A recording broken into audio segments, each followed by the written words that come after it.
Hello, here for a ticket to the show?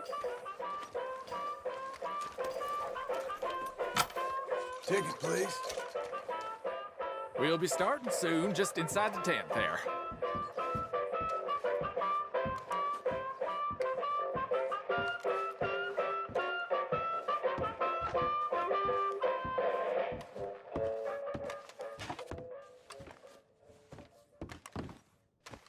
Greetings and salutations, gentlefolk.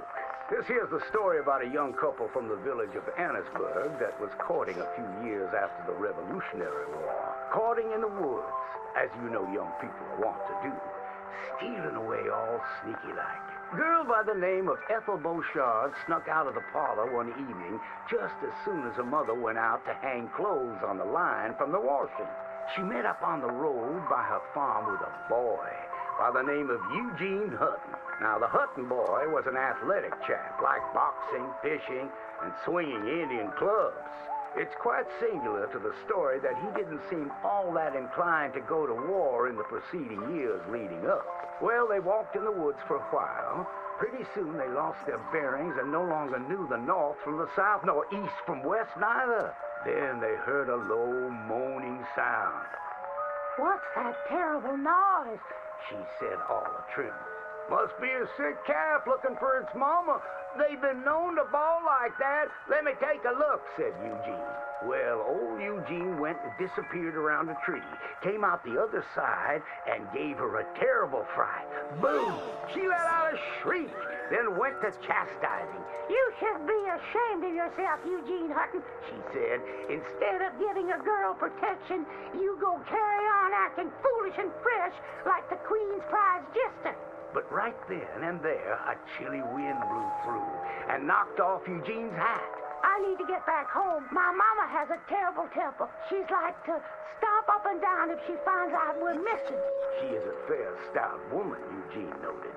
But just then, before this couple of miscreants could head home, they heard the sound of heavy wheels, groaning, and people marching. The cacophony grew closer and closer, and through the fog they could make out the shapes of ghost horses pulling spectral cannons, and dead soldiers marching as if their graves could no longer contain them, each wearing a vile red coat. You will pay for your moral transgressions, the dead soldier howled, and cut his head clean off. Miss Beauchard shrieked in horror as Eugene's head landed right in her hands, his eyes still darting about, attempting to discern what horror had transpired. Little Miss Ethel Beauchard ran as fast as she could, stumbling and getting caught on trees as she tore through the forests, terrified for her life, the dead soldiers marching after, hungry for blood. When she returned home, she told the people of the village that an army of the dead had taken Eugene within the confines of the fog. British soldiers who died protecting tyranny were rising from their graves as if to continue the fight for the demonic English.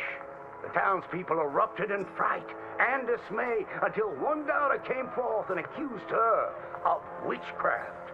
She raised the dead to murder that boy for his pursuit of unwanted advances, he said. So she too must perish. And that very night, they put her to the stake and burned her dead. Now let that be a lesson to you young ones not to go courting in the woods, in case the English lurk there still.